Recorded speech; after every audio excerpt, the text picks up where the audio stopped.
नमस्कार दोस्तों, आप सभी का स्वागत है हमारे यूट्यूब चैनल परीक्षा पॉइंट में। आज हम इस वीडियो में देखेंगे एसएससी जीडी में पूछे जाने वाले रीजनिंग के महत्वपूर्ण प्रश्नों को, यानी कि दोस्तों जिनका पेपर 10, 11, 12 या फिर 13 फरवरी को है, उनके लिए यह वीडियो अत्यधिक महत्वपूर्ण होगा। क्योंकि दोस्तों मैंने इसमें जितने भी प्रश्न लिए हैं, यह सभी प्रश्न आपके इन तारीखों में पूछे जाने वाले, यानी कि इन तारीखों में जिनका पेपर होगा उसमें जितने प्रश्न आएंगे, इसमें से आपको वह सभी प्रश्न देखने के लिए अवश्य मिलेगा। इसलिए दोस्तों आप लोग इस वीडियो को ध्यानपूर्वक अंत तक जरूर देखना, और जिन साथियों ने अभी तक हमारे इस चैनल को सब्सक्राइब नहीं किया तो कृपया करके चैनल को जरूर सब्सक्राइब कर लीजिए और बेल आइकन को ऑल पर जाकर क्लिक कर दीजिए। तो देखिए दोस्तों, यहाँ पर हम देखेंगे तो यहाँ पर सबसे पहला प्रश्न हमारे पास क्या दिए है। तो देखिए दोस्तों, यहाँ पर देखेंगे तो यहाँ पर प्रश्न दिए हमारे पास, मान ज्ञात कीजिए। यानी कि दोस्तों यहाँ पर नीचे हमारे पास एक समीकरण दिया है और हमें बताना है कि इसका मान क्या होगा। तो देखिए दोस्तों, यह हमारा एक सरलीकरण का प्रश्न है, और दोस्तों सरलीकरण का प्रश्न हल करने से पहले आपको इसमें बॉडमास का नियम आना चाहिए। क्योंकि दोस्तों आप अगर सरलीकरण के प्रश्न को हल करते हैं तो आपको अगर बॉडमास का नियम नहीं आएगा तो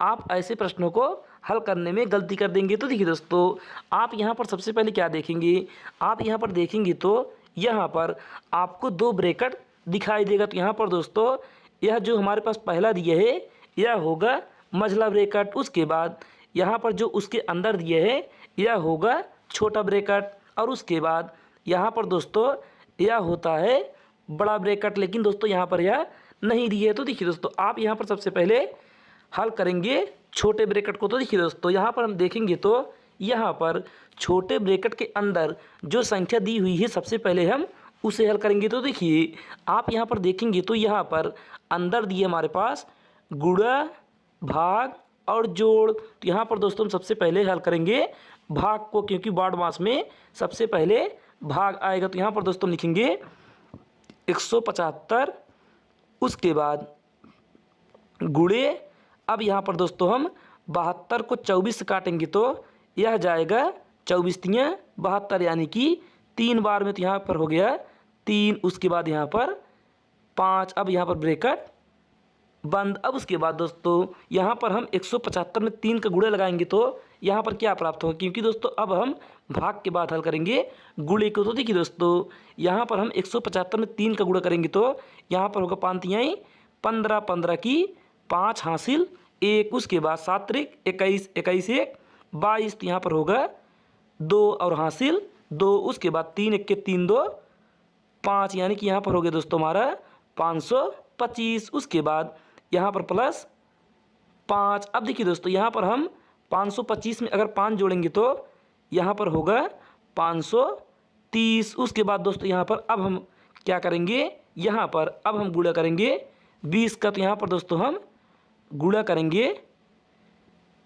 20 का, और उसके बाद यहाँ पर ये भागे 2। तो यहाँ पर दोस्तों आप 20 का गुणा ना करके आप सबसे पहले इसमें 2 का भाग लगा देंगे, क्योंकि दोस्तों हमें यह सरल करने में, यानी कि इसका गुणा करने में आसानी हो जाएगी। क्योंकि दोस्तों यहाँ पर हम 2 से काटेंगे 20 को तो यह जाएगा 10 बार में। अब यहाँ पर हम 530 में 10 का गुणा करेंगे तो यहाँ पर हम 2, यानी कि यहाँ पर दोस्तों 530 में 1 जीरो और बढ़ा देंगे तो यहाँ पर हो जाएगा हमारा 5300 राइट आंसर, यानी कि यहाँ पर 5300 होगा हमारा करेक्ट उत्तर, जो कि ऑप्शन नंबर ए में दी थी होगा करेक्ट आंसर। तो चलिए दोस्तों, अगर आपको हमारा यह प्रश्न अच्छा लगा हो तो कृपया करके एक लाइक करिएगा और इस वीडियो को अपने दोस्तों के पास या ग्रुप में ज़्यादा से ज़्यादा शेयर करिएगा। अब हम देखते हैं प्रश्न संख्या 2 को। तो देखिए दोस्तों, यहाँ पर दूसरा प्रश्न दिया हमारे पास, नीचे दी गई विकल्प आकृतियों में से उस आकृति का चयन कीजिए जिसमें प्रश्न आकृति छिपी या फिर निहित है, घूर्णन करने की अनुमति नहीं है, यानी कि इस आकृति को घुमाने की अनुमति नहीं है। तो देखिए दोस्तों, आप यहाँ पर देखेंगे तो यहाँ पर आपके पास एक प्रश्न आकृति दी हुई है और नीचे यहाँ पर 4 ऑप्शन दिया है, और इन चारों ऑप्शन में हम देखेंगे कि इस प्रश्न आकृति में, यानी कि इस प्रश्न आकृति को हम ढूंढेंगे कि इन चारों ऑप्शन में किसमें छिपी हुई है। तो देखिए दोस्तों, आप यहाँ पर सबसे पहले ऑप्शन में देखेंगे तो यहाँ पर आपको ऐसी कोई आकृति नहीं दिखाई देगी। तो यहाँ से हमारा पहला हो गया गलत। उसके बाद दूसरे में भी ऐसा कहीं पर भी नहीं दिखाई देगा। लेकिन दोस्तों यहाँ पर हम तीसरा देखेंगे तो यहाँ पर आपको दिखाई देगा कि यहाँ पर आप तीसरे में देखेंगे तो आपको यहाँ पर इस प्रश्न आकृति को यहाँ पर निहित किया गया है, यानी कि दोस्तों यहाँ पर यह प्रश्न आकृति दी हुई है। तो यही दोस्तों हमारा ऑप्शन तीसरा यानी कि ऑप्शन नंबर तीसरा हो जाएगा राइट आंसर। आप इसे पुश करके यानी कि वीडियो को रोक करके देख सकते हैं। तो चलिए अब हम देखते हैं प्रश्न संख्या 3 को। तो देखिए दोस्तों यहाँ पर हम देखेंगे तो यहाँ पर तीसरा प्रश्न दिया हमारे पास, एक निश्चित कूट भाषा में ALLIES को REHLKA लिखा जाता है। उसी कूट भाषा में BALLET को कैसे लिखा जाएगा। यानी कि दोस्तों यहाँ पर हमारे पास कोडिंग डिकोडिंग का प्रश्न दिया है। तो यहाँ पर हमें बताना है कि ALLIES को REHLIKA लिखा गया है, और हमें बताना है कि BALLET को कैसे लिखा जाएगा। तो देखिए दोस्तों आप यहाँ पर सबसे पहले क्या करेंगे, आप दोस्तों यहाँ पर सबसे पहले इनका लिखेंगे प्लेस वैल्यू। तो देखिए दोस्तों आप यहाँ पर इनका अगर प्लेस वैल्यू लिखेंगे तो यहाँ पर क्या होगा, यहाँ पर ए का प्लेस वैल्यू होगा 1, उसके बाद यल का होगा 12, उसके बाद फिर यल का होगा 12, उसके बाद फिर यहाँ पर आई का होगा 9, और यहाँ पर ई का होगा 5, और यस का होगा 19। अब उसके बाद दोस्तों यहाँ पर आगे दिए हमारे पास REHLKA, तो यहाँ पर आर का होगा 18, उसके बाद ई का होगा 5, उसके बाद एच का होगा 8, और उसके बाद यहाँ पर यल का होगा 12, और यहाँ पर के का होगा 11, और यहाँ पर दोस्तों ए का होगा 1। अब देखिए दोस्तों आप यहाँ पर देखेंगे तो यहाँ पर इनके बीच में कोई संबंध आपको नहीं दिखाई देगा। तो यहाँ पर आप दोस्तों क्या करेंगे, आप यहाँ पर दोस्तों यहाँ पर लगाएंगे इसका संबंध अंतिम के साथ और इसका संबंध इसके साथ, यानी कि दोस्तों यहाँ पर हमें इन्हें उल्टा करके इनका संबंध बनाना होगा। तो देखिए दोस्तों आप यहाँ पर देखेंगे तो यहाँ पर पहला लेटर 1 है, तो यहाँ पर अंतिम वाला लेटर 1 है। तो यहाँ पर दोस्तों हम क्या करेंगे, वही नियम हम आगे भी लगाएंगे। तो देखिए दोस्तों यहाँ पर दिया है BALLET। तो यहाँ पर दोस्तों अगर हमारा पहला लेटर 1 यानी कि पहला लेटर B है, तो यहाँ पर अंतिम लेटर B होगा। तो यहाँ पर दोस्तों हम ऑप्शन देखेंगे तो यहाँ पर 3 ऑप्शन में अंतिम लेटर B दिया है, लेकिन ऑप्शन नंबर 4 में यहाँ पर C दिए। तो यहाँ से दोस्तों हमारा ऑप्शन 4 नहीं होगा। उसके बाद आगे फिर यहाँ पर देखेंगे तो यहाँ पर हमारा ऊपर वाले में यानी कि ऊपर वाले में अंतिम लेटर 19 यानी कि अंतिम लेटर यस दिया है। तो यहाँ पर 19 में 1 घटाएंगे तो 18 होगा।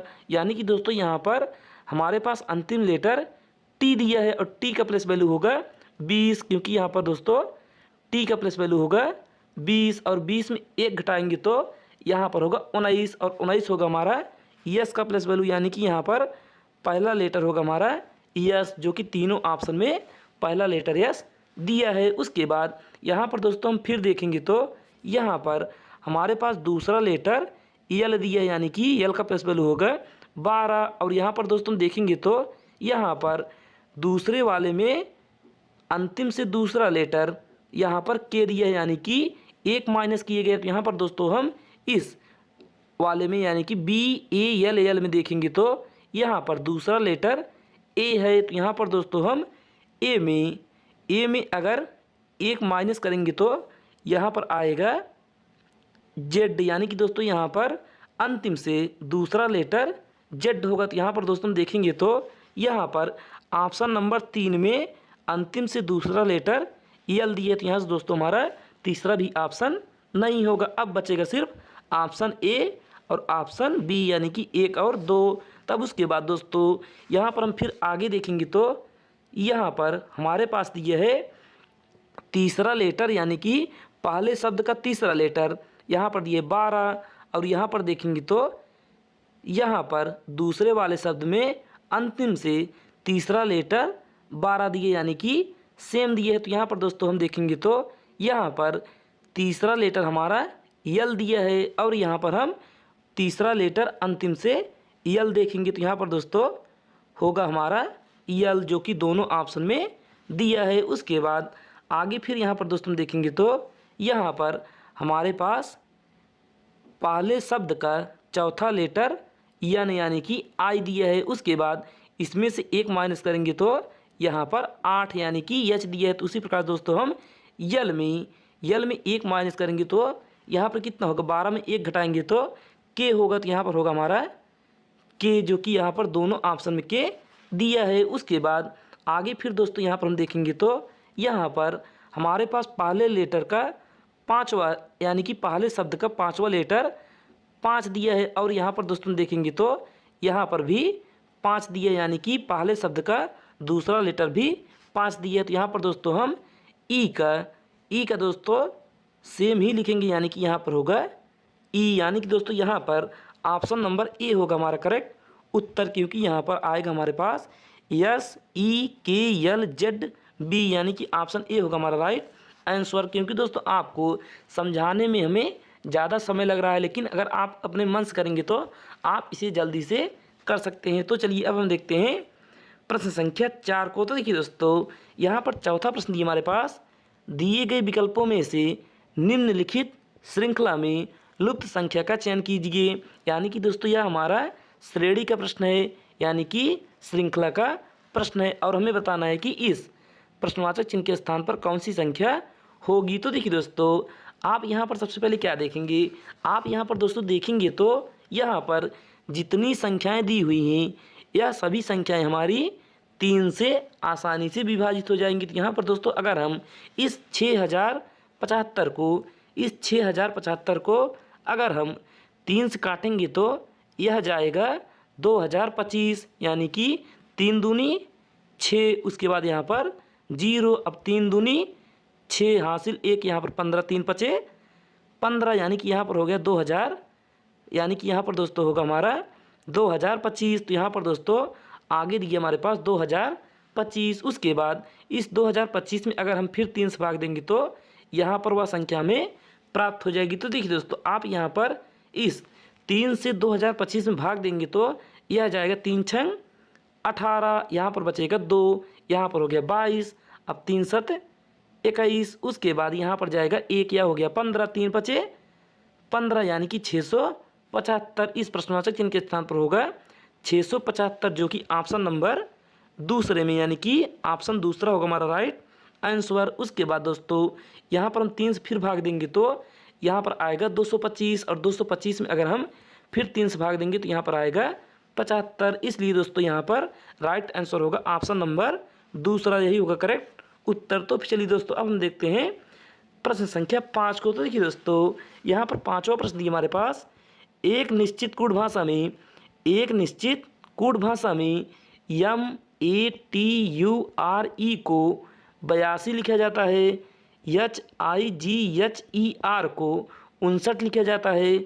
उसी कूट भाषा में ASIAN को कैसे लिखा जाएगा। तो देखिए दोस्तों यहाँ पर हम सबसे पहले क्या देखेंगे, हम यहाँ पर देखेंगे तो यहाँ पर MATURE को 82 किस प्रकार से लिखा जाएगा, और वही यहाँ पर हम देखेंगे HIGHER को 59 किस प्रकार से लिखा जाएगा, और वही सेम नियम हम यहाँ पर ASIAN में लगाएंगे। तो देखिए दोस्तों आप यहाँ पर सबसे पहले इनका लिखेंगे प्लेस वैल्यू। तो यहाँ पर दोस्तों हम सबसे पहले शब्द का प्लेस वैल्यू लिखेंगे तो यहाँ पर कितना होगा, यम का होगा 13, उसके बाद ए का होगा 1, और टी का होगा 20, और यू का होगा 21, और आर का होगा 18, और ई का होगा 5। अब उसके बाद दोस्तों इन्हें हम टोटल करेंगे तो टोटल कितना आएगा, इन्हें हम जोड़ेंगे तो यहाँ पर कितना होगा, यहाँ पर दोस्तों हम 13 में 1 जोड़ेंगे तो 14, और 14 में अगर हम 20 जोड़ेंगे तो यहाँ पर होगा 34, और 34 में अगर हम दोस्तों 21 जोड़ेंगे तो यहाँ पर होगा 55, और 55 में अगर दोस्तों हम 18 जोड़ेंगे कितना होगा, 55 10 65, और 65 में 8 जोड़ेंगे तो यहाँ पर होगा 73, और 73 में दोस्तों हम 5 जोड़ेंगे तो यहाँ पर होगा 78, यानी कि यहाँ पर होगा दोस्तों हमारा 78, लेकिन हमें लाना है यहाँ पर 82 यानी कि 82। तो यहाँ पर दोस्तों हम इस 78 में अगर 4 और जोड़ देंगे तो यहाँ पर हो जाएगा 82, जो कि यहाँ पर 82 दिया है। और यही नियम दोस्तों हम आगे भी चेक कर लेते हैं। तो देखिए दोस्तों, आप यहाँ पर देखेंगे तो यहाँ पर दिया है HIGHER। तो यहाँ पर दोस्तों H का प्लस वैल्यू होगा 8, उसके बाद I का होगा 9, उसके बाद G का होगा 7, उसके बाद फिर H का होगा 8, E का होगा 5 और यहाँ पर R का होगा 18। तो देखिए दोस्तों, अब इसे टोटल करेंगे तो टोटल कितना आएगा। यहाँ पर हम 9 में अगर 8 जोड़ेंगे या फिर 8 में 9 जोड़ेंगे तो यहाँ पर होगा 17, और 17 में अगर दोस्तों हम 7 जोड़ेंगे तो यहाँ पर होगा 24, और 24 में 8 जोड़ेंगे तो यहाँ पर होगा 32, और 32 में 5 जोड़ेंगे तो यहाँ पर होगा दोस्तों 32 में अगर हम 5 जोड़ेंगे तो यहाँ पर होगा 37, और 37 में दोस्तों अगर हम 18 जोड़ेंगे तो कितना होगा।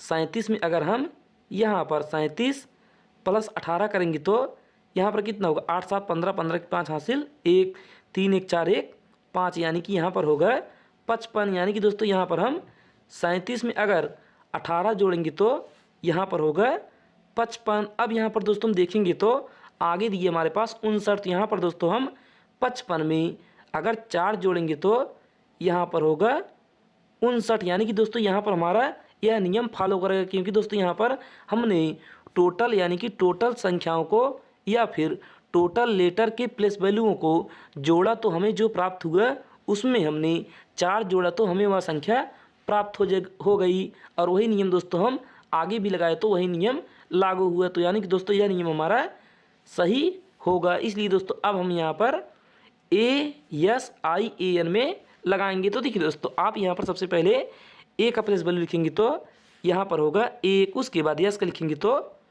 19, और I का लिखेंगे तो 9, और A का लिखेंगे तो 1, और N का लिखेंगे तो 14। उसके बाद दोस्तों यहाँ पर अब हम 1 में अगर 19 जोड़ेंगे तो होगा 20, और 20 में 9 जोड़ेंगे तो होगा 29, और 29 में 1 जोड़ेंगे तो यहाँ पर होगा 30, और 30 में हम 14 जोड़ेंगे तो यहाँ पर होगा 44। अब उसके बाद दोस्तों इस 44 में अगर हम 4 जोड़ेंगे तो यहाँ पर कितना आएगा। 44 में 4 जोड़ेंगे तो यहाँ पर होगा 48। यानी कि दोस्तों यहाँ पर ASIAN का मान होगा 48, जो कि ऑप्शन नंबर सी में दी थी। सी होगा करेक्ट उत्तर। तो चलिए दोस्तों अब हम देखते हैं प्रश्न संख्या 6 को। तो देखिए दोस्तों यहाँ पर छठवां प्रश्न दिया हमारा कथन और निष्कर्ष, यानी कि यह प्रश्न हमारा कथन निष्कर्ष पर आधारित है। तो देखिए दोस्तों यहाँ पर हम देखेंगे तो यहाँ पर पहला कथन दिया हमारे पास कुछ UC हैं, उसके बाद दूसरा कथन दिया यहाँ पर कोई LU नहीं है। तो देखिए आप यहाँ पर सबसे पहले बनाएंगे कुछ UC है, तो यहाँ पर हम बनाएंगे कुछ U, यहाँ पर C है। उसके बाद आगे यहाँ दूसरा कथन दिया है कोई LU नहीं है, यानी कि कोई LU नहीं है, लेकिन यहाँ पर कुछ CL हो सकते हैं, यानी कि दोस्तों यहाँ पर कुछ CL हो सकते हैं। उसके बाद अब यहाँ पर निष्कर्ष देखेंगे तो यहाँ पर पहला निष्कर्ष दिया हमारे पास कुछ LU हैं। तो यहाँ पर दोस्तों देखेंगे तो यहाँ पर L और U का कोई संबंध नहीं है, तो यहाँ से हमारा पहला निष्कर्ष गलत हो गया। उसके बाद अब यहाँ पर हम देखेंगे निष्कर्ष नंबर 2 को। तो देखिए यहाँ पर दूसरा निष्कर्ष दिया हमारे पास कुछ CL नहीं है, यानी कि कुछ CL नहीं है। तो यहाँ पर हम देखेंगे तो यहाँ पर कुछ CL नहीं है, क्योंकि यहाँ पर दोस्तों कुछ का संबंध तो है लेकिन यहाँ पर कुछ का संबंध नहीं है। तो यहाँ से हमारा दूसरा निष्कर्ष सही हो गया, यानी कि दूसरा निष्कर्ष हमारा राइट होगा। तो यहाँ पर दोस्तों हम देखेंगे तो यहाँ पर ऑप्शन नंबर बी में, यानी कि ऑप्शन नंबर बी में दिया है केवल निष्कर्ष 2 अनुसरण करता है, यानी कि यही होगा राइट उत्तर। तो चलिए अब हम देखते हैं प्रश्न संख्या 7 को। तो देखिए यहाँ पर 7वां प्रश्न दिया हमारे पास PQRSTU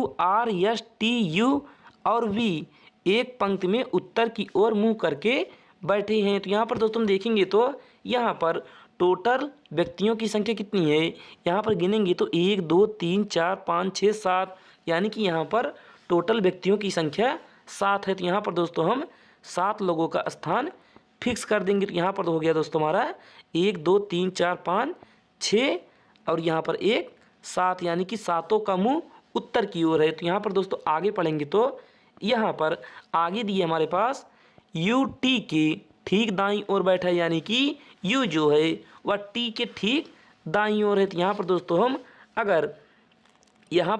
हम अगर टी को बैठाएंगे तो इसका दायां होगा इस साइड, यानी कि यहाँ पर हो गया यू। उसके बाद आगे फिर यहाँ पर देखेंगे तो आगे दिए हमारे पास टी वी के दाईं ओर से चौथे स्थान पर बैठा है, यानी कि जो टी है वह वी के दाईं ओर से चौथे स्थान पर। तो यहाँ पर दोस्तों हम अगर वी को यहाँ पर बनाएंगे तो 1 2 3 4 यानी कि चौथे स्थान पर टी हो गया। उसके बाद आगे फिर यहाँ पर पढ़ेंगे तो यहाँ पर दिए हमारे पास क्यू और यस का पड़ोसी आर है, यानी कि क्यू और यस के बीच में आर है। तो यहाँ पर दोस्तों हम बना लेते हैं क्यू को और यहाँ पर यस को, और बीच में हो जाएगा आर, क्योंकि इन दोनों का पड़ोसी है। लेकिन आगे यहाँ पर दिए हमारे पास जो व्यक्ति यस के बाईं ओर से तीसरे स्थान पर बैठा है, यहाँ पर जो व्यक्ति यस के बाईं ओर से तीसरे स्थान पर बैठा है वह किसी एक छोर पर बैठा है, यानी कि दोस्तों यहाँ पर यस के बाईं ओर तीसरे स्थान पर कौन बैठा है, वी, और यह एक छोर पर बैठा है। उसके बाद यहाँ पर बचा है हमारे पास कौन, यहाँ पर देखिए हमने यू का, टी का, यस का, आर का, क्यू का और वी का स्थान फिक्स कर दिया। तो यहाँ पर दोस्तों सिर्फ बचेगा हमारे पास पी, और पी को बैठाएंगे हम यहाँ पर। अब उसके बाद दोस्तों हमसे प्रश्न पूछा है कि वह किसी एक छोर पर बैठा है, आर के ठीक दाईं ओर कौन बैठा है, यानी कि दोस्तों हमें बताना है कि आर के ठीक दाईं ओर कौन बैठा है। तो यहाँ पर दोस्तों आर के ठीक दाईं ओर बैठा है यस, यानी कि यस होगा हमारा राइट आंसर, जो कि ऑप्शन नंबर दूसरे में देते ही दूसरा होगा करेक्ट उत्तर। तो चलिए दोस्तों अब हम देखते हैं प्रश्न संख्या 8 को। तो देखिए यहाँ पर 8वां प्रश्न दिया हमारे पास, निम्नलिखित में से कौन सी संख्या दी गई श्रृंखला में प्रश्न चिन्ह के स्थान पर आएगी, यानी कि यहाँ पर नीचे हमारे पास एक श्रृंखला दी हुई है और हमें बताना है कि इस प्रश्नवाचक चिन्ह के स्थान पर कौन सी संख्या होगी। तो देखिए आप यहाँ पर सबसे पहले क्या देखेंगे, आप दोस्तों यहाँ पर देखेंगे तो यहाँ पर आपको 2 नियम लागू यानी कि फॉलो होता हुआ दिखाई देगा। लेकिन दोस्तों आप एक ही नियम लगाएंगे, क्योंकि दोस्तों एक नियम गलत है और एक नियम सही है। तो देखिए आप यहाँ पर सबसे पहले देखेंगे तो आपको यहाँ पर दिखाई देगा कि इस 8 का दुगुना 16 दिया है, उसके बाद 7 का दुगुना 14 दिया है, और यहाँ पर 5 का दुगुना 10 दिया है, और यहाँ पर 1 का दुगुना 2 दिया है। लेकिन दोस्तों आप आगे क्या नियम लगाएंगे आपको खुद ही नहीं पता है। तो यहाँ पर दोस्तों हम यह नियम नहीं लगाएंगे। अब यहाँ पर हम क्या नियम लगाएंगे, यहाँ पर आप देखेंगे तो यहाँ पर आपके पास सीरीज दी हुई है 8, 16, 7, 14, 5, 10, 1, 2 और प्रश्नवाचक चिन्ह। तो देखिए दोस्तों आप यहाँ पर देखेंगे तो यहाँ पर आपको एक बार छोटी संख्या, उसके बाद बड़ी संख्या, फिर छोटी संख्या, फिर बड़ी संख्या है, यानी कि इस तरीके से यह सीरीज आगे बढ़ रही है। तो यहाँ पर दोस्तों हम लगाएंगे अल्टरनेट का नियम। तो देखिए आप यहाँ पर एक को छोड़कर एक वाला नियम लगाएंगे। तो यहाँ पर आप 8 में अगर 1 माइनस करेंगे तो यहाँ पर होगा 7, उसके बाद 7 में अगर हम 2 माइनस करेंगे तो यहाँ पर होगा 5, और 5 में अगर हम 4 माइनस करेंगे तो यहाँ पर होगा 1। उसके बाद अब यहाँ पर दोस्तों हम क्या माइनस करेंगे, यानी कि अब हम यहाँ पर क्या घटाएंगे। तो देखिए आप यहाँ पर देखेंगे तो यहाँ पर सबसे पहले आपने -1 किया, उसके बाद 2, अब उसके बाद 4, यानी कि 1 का दुगुना 2, 2 का दुगुना 4, अब 4 का दुगुना करेंगे 8। तो यहाँ पर दोस्तों हम 1 में अगर 8 माइनस करेंगे तो यहाँ पर कितना आएगा, 1 माइनस 8 करेंगे तो यहाँ पर कितना आएगा, यहाँ पर दोस्तों 1 में अगर 8 घटाएंगे तो यहाँ पर आएगा -7, यानी कि इस प्रश्नवाचक चिन्ह के स्थान पर होगा हमारा, यहाँ पर दोस्तों इस प्रश्नवाचक चिन्ह के स्थान पर होगा हमारा -7, यानी कि -7 होगा हमारा राइट आंसर, जो कि ऑप्शन नंबर दोस्तों बी में दी थी, बी होगा करेक्ट उत्तर। तो चलिए अब हम देखते हैं प्रश्न संख्या 9 को। तो देखिए दोस्तों यहाँ पर 9वां प्रश्न दिया हमारे पास, नीचे एक श्रृंखला दी गई है जिसमें एक पद लुप्त है, दिए गए विकल्पों में से उस विकल्प का चयन कीजिए जो श्रृंखला को पूरा करेगा। यानी कि दोस्तों यहाँ पर नीचे हमारे पास एक सीरीज दी हुई है, यानी कि लेटर सीरीज, यानी कि शब्द श्रृंखला दी हुई है, और हमें बताना है कि यहाँ पर कौन सा पद होगा। तो देखिए दोस्तों आप यहाँ पर देखेंगे तो यहाँ पर आपको दिखाई देगा कि यहाँ पर सभी लेटर में दिया है, इसे हम बनाएंगे संख्या में, यानी कि इनका लिखेंगे प्लेस वैल्यू। तो देखिए दोस्तों, आप यहाँ पर जानते हैं कि यल का प्लेस वैल्यू होगा 12, तो यहाँ पर लिखेंगे हम 12। उसके बाद पी का होगा 16, तो यहाँ पर लिखेंगे हम 16। उसके बाद टी का होगा 20, तो यहाँ पर लिखेंगे 20। और एक्स का होगा 24। अब उसके बाद दोस्तों यहाँ पर हम देखेंगे तो यहाँ पर 12 में अगर हम 4 जोड़ेंगे तो यहाँ पर होगा 16। उसके बाद 16 में 4 जोड़ेंगे तो यहाँ पर होगा 20। और 20 में 4 जोड़ेंगे तो यहाँ पर होगा 24। अब उसके बाद दोस्तों यहाँ पर 24 में अगर हम 4 जोड़ेंगे तो यहाँ पर होगा 28। लेकिन दोस्तों 28 किसका होगा, क्योंकि 26 के बाद फिर हम 1 से गिनना स्टार्ट करेंगे। तो यहाँ पर दोस्तों 26 के बाद 27, 27 के बाद 28, यानी कि ए और बी यहाँ पर होगा दोस्तों हमारा पहला लेटर बी, जो कि सभी भी, यानी कि जो कि दोस्तों ऑप्शन नंबर ए में पहला लेटर बी नहीं दिए, तो यहाँ से ऑप्शन ए हमारा नहीं होगा। उसके बाद आगे फिर यहाँ पर देखेंगे तो यहाँ पर दोस्तों आगे दिए हमारे पास एम, और यहाँ पर क्यू, और यहाँ पर यू, और यहाँ पर वाई, यानी कि दोस्तों यहाँ पर इनका प्लेस वैल्यू लिखेंगे तो यहाँ पर होगा